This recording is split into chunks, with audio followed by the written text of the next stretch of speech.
So by the way, ako si Adrian. So meron din akong YouTube channel. So pwede nyo rin akong isubscribe. Last So, time kasi, maraming salamat. siya yung nang-interview sa akin. Ngayon, dahil vlog ko, ako naman yung mga interview sa kanya. Kamusta mga call goods? Wala lang. Napagtripan lang namin magkasama ni Eds. Sigurado. Ito yung tinatawag na bahala na vlog. Sa 4 years. 4 years, 5 years, no? 5 years, okay. Kasi yata. Magsi 6 years na ako this December, men. Ikaw? More than. Oo. Nauna kasi ako kay Eds ng almost 1 year. Hindi, 1 year. Sabi mo na nauna ako sa kanyang 1 year. Eh dahil magkaiba na nga kami ng trabaho, bihira lang kami magkita kasi nga busy siya, busy rin ako. Busy kami. Ayan. Ay, okay In na ba? short, nagre-record na ako. Kanina pa nga, nagkukwento na ako. Sanay na sa akin kasi si Ed sa boses ko. Sanay na rin kami sa bawat isa. Nagbabalag ka na pala. Nagbablog na ako. Ganun lang ako mag-vlog, min. Wala nang intro. Pasok!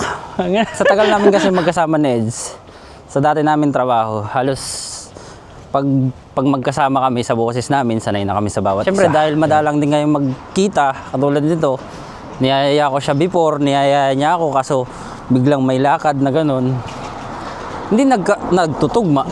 Mag-6 years na siya dito. Ako more than 5 years. Ano nangyari sa buhay namin? Bibiroan lang kami niyan. Pero in reality, totoo.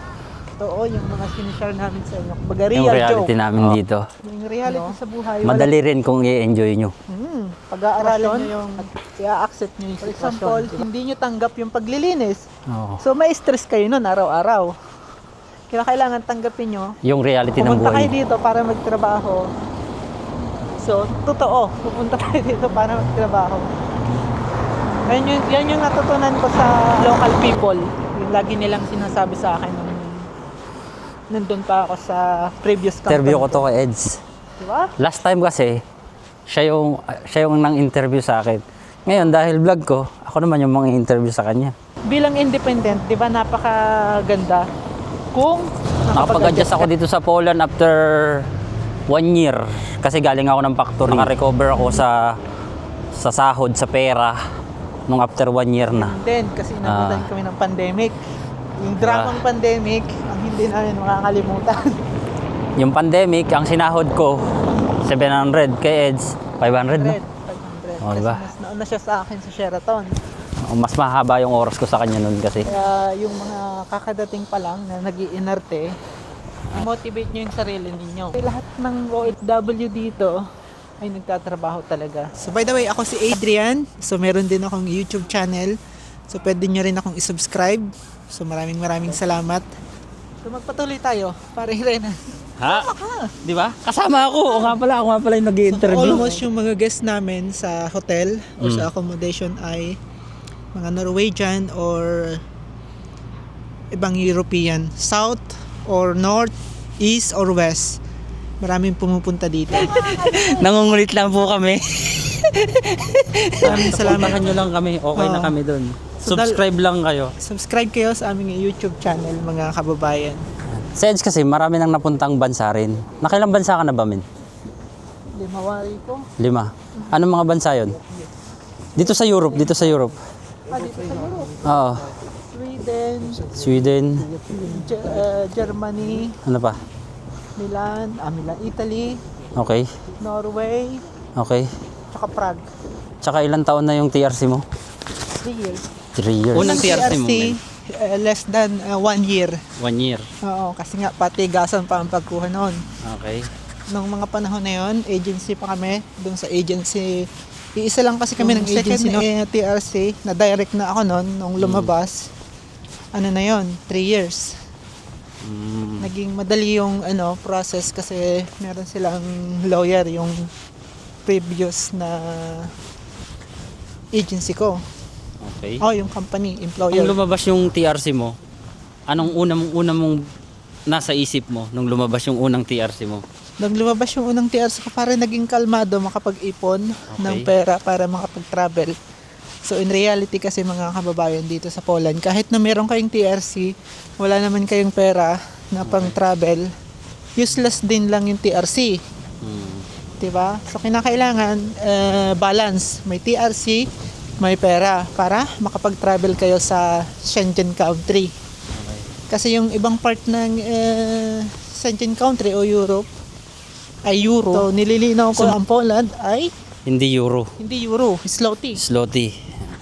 Kaya paglabas nyo ng Poland, kinakailangan meron kayong euro or extrang zloty para ma-enjoy nyo.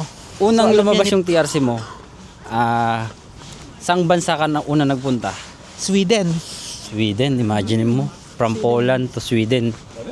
Tapos ilang araw ka doon, men? So 3 days ako nag-stay nun sa Stockholm. Okay. First time ko nun mag-travel din dito. So na-enjoy ko yun. Dahil first travel ko, so excited din yung travel ko dahil first time mga kababayan. Baga After ng Sweden bansa ka mo, pa pumunta. next noon ay Norway. Nag-Norway ako noon 1 week. Okay. Kasi meron akong kamag-anak doon. Malayong kamag-anak. Next noon ay Germany. Germany. So, ang Germany. Ilang araw ka sa Germany? Germany, 3 days lang. 3 days lang yan. Sa Poland kasi ang Germany. Border lang. Plus, Prague. Almost 2 days lang.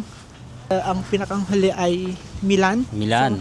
Shoutout sa mga taga Milan, mga kababayan. Italy. Para sa akin yung kinikita ko dito sa Poland, may nanay at tatay din akong sinusuportahan.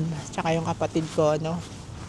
So maybe for the future, masosolo ko na yung kinikita. Then, Magpakasal ka na kasi. Singit lang. mas makakadami rin ako ng country or countries dito sa Europe yung mapupuntahan. Kaya sa mga nagbabalak, pumunta rito sa Poland, pumunta sa ibang part ng Europe, sugal lang ng sugal. Oo, lalo na kung pangarap ninyo, especially kung pangarap ninyo na pumunta dito, kailangan may apply kayo, hindi puro pangarap. Kayo ng POEA. Oo. Kasi yan yung ginawa ko nung pumunta ako sa POEA. Nag-apply ako ng trabaho. Siyempre trabaho, hindi tourist. Kasi may mga pumupunta rito sa ibang part ng Europe, tourist, pagdating dito, i-convert lang. Pero ngayon, dahil mahigpit na, hindi na pwede yung Kung gano'n. nangarap kayong pumunta dito, mag-apply na kayo ng working visa. Yun ang pinaka-the best doon. Actually, sumugal talaga ako dito sa Poland.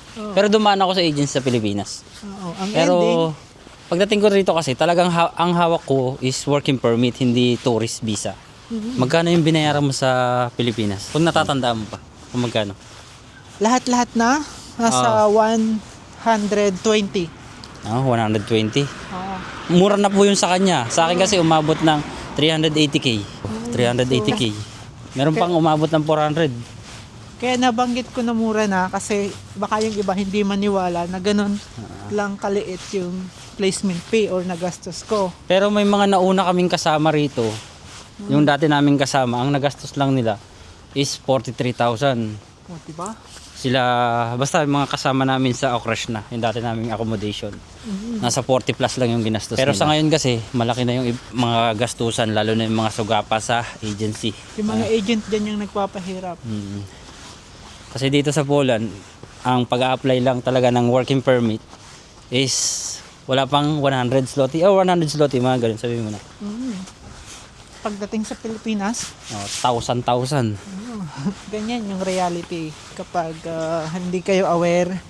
Kaya itong mga ganitong video, yung mga video namin ni Paring Renan, so hindi naman ito paninira sa mga agency, hindi naman ito bias. Na-experience lang po kasi namin. Gusto lang din namin makatulong sa ibang mga kababayan na susugal sa ibang part ng Europe.